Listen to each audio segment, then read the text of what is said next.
Welcome to the story room. I have a freaky tale for you called A Month of Rain. I had a good friend named Finney. Finney and I were really close, almost like brothers. I was an only child growing up, and I hung out with Finney almost every day, if memory serves. My childhood memories were so precious, and the town itself was so peaceful and benevolent. The town was surrounded by woods, and it even had its own police station and town hall. Everything was picture perfect. Everything was fine until there was a month of rain.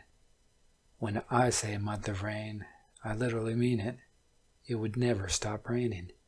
It rained that whole month, non-stop. And it was kind of strange since the rain came in unannounced by meteorologists. It was almost similar to that of a hurricane, with strong winds, thunder, lightning, and lengthy periods of rain. It almost came out of nowhere. It just started pouring. The sky went dim and glossy. The clouds rolled in. The rain fell, and it continued for as long as I could remember. Eventually the ponds, canals, and rivers would start rising due to the heavy rain. The flooding all took place within the first 2 weeks. I remember this one night when it was thundering. I was looking outside my window. I noticed that the lightning had strange colors. Some would look orange, others green, and some even purple. This made the rainfall even harder. Eventually the waters had gotten so high that it reached up to our ankles. We would still go to school since they thought the floods weren't too big a deal. They made us wear raincoats, boots, and also made us take umbrellas every day. We all took notice that there was an outbreak of insomnia among us children at the time, ever since the rain arrived. I found it hard to sleep as well, and it was one of the many reasons I looked at the lightning at night. We all felt so drawn to the rain, and found it strangely soothing and calming. The lights continued in the sky every night, until eventually there was the loudest thunderstrike. At least I thought it was. I bet it woke the whole town up. It struck somewhere within the woods, and then things got weird.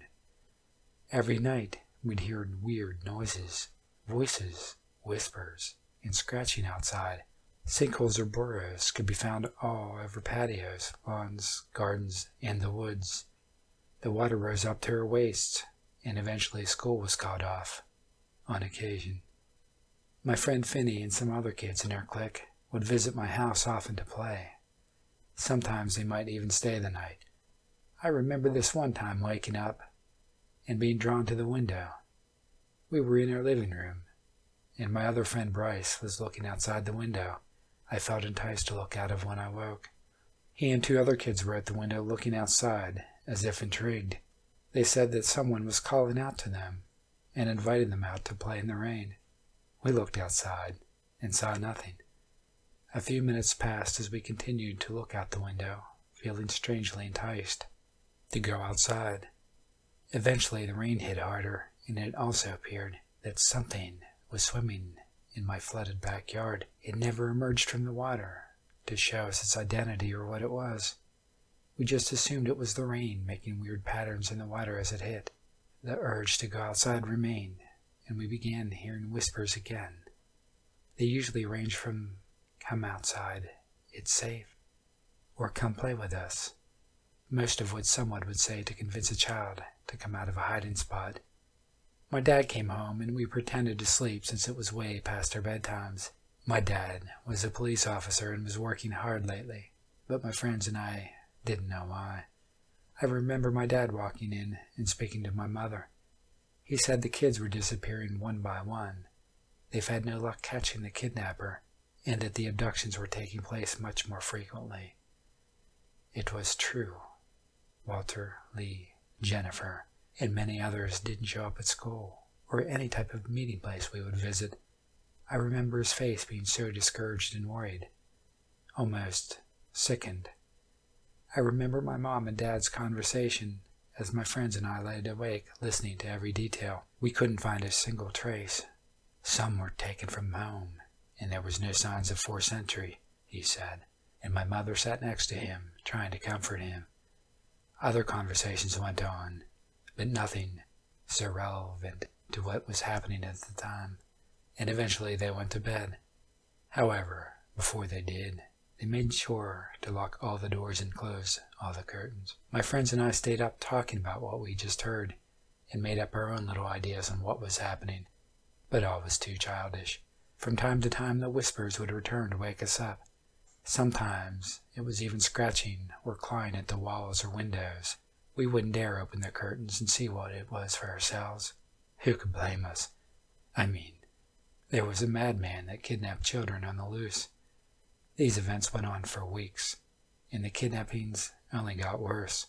Houses were found empty in the morning, and sometimes kids would be left behind, too traumatized to speak and alone in the house, with again no signs of forced entry. The town was mortified, and eventually a town meeting was called. Some of my friends were missing too, and all that was left of my clique was Finney and Dalton. We waited outside the courthouse with my mom as it went on.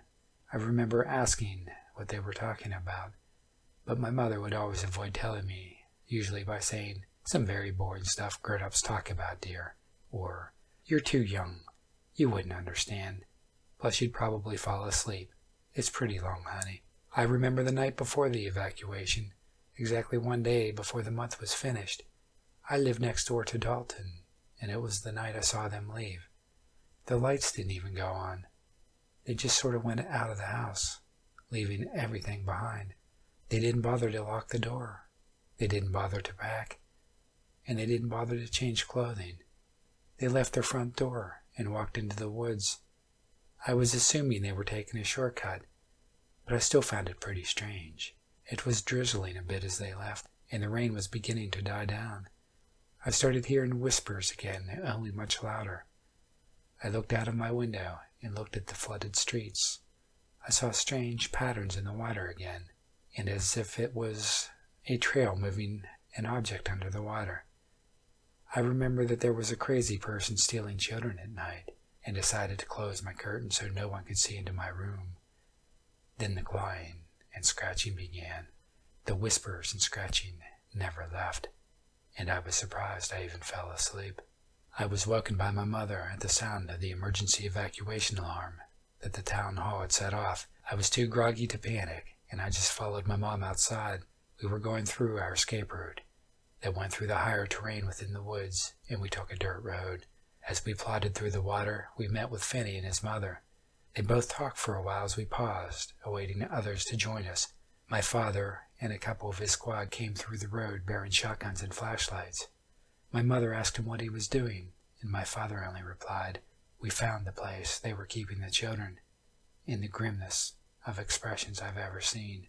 My mother kissed him goodbye and wished him and his squad good luck as they trudged through the murky, muddy waters and into the deep woods. My mom motioned for me to come with her, but suddenly another woman came asking for help. My mom told me and Finney to stay put, as she left with Finney's mother to assist the woman. We did as we were told, and stood in the muddy and murky waters. We began to hear faint whispers again, and felt soothingly relaxed. The feeling was ominous, and it persisted for the duration that we spent waiting for our mothers to return. I remember tripping into the water, or so I thought, until I couldn't seem to stand up. I panicked when I felt a force pulling me into the water, and as I heard Finney's panicked screams, I felt a hand grab tightly onto my shoulder and pull me to the surface. My mother carried me and placed me onto a nearby fence and checked on me. I thought I probably tripped into a sinkhole or a deep area of the trail since there were many holes around here. I noticed Finney's mother calling out his name and searching everywhere for him. I didn't realize that Finney had fallen in with me too. I continued thinking it was a sinkhole we slipped into, and that's what I told Finney's mother and my mom. That is, until I felt a throbbing pain and bruise on my ankle. Upon inspecting it, we found that a skinny, bony handprint was left on it. Another loud clash of lightning occurred, and it began to rain again. We eventually reached high ground, and we got into the buses and cars that waited for us. Many of the cars there were loved ones and family that came to pick up the townspeople that evacuated. We found that my uncle was waiting for us, and we got into his car. I didn't see my dad or Finney at the evacuation area. Come to think of it, I never saw my dad or his squad again. They were announced missing, and to this day, I'm still not sure what happened to them or Finney, along with all the other children. I am certain of one thing. There was something in the water.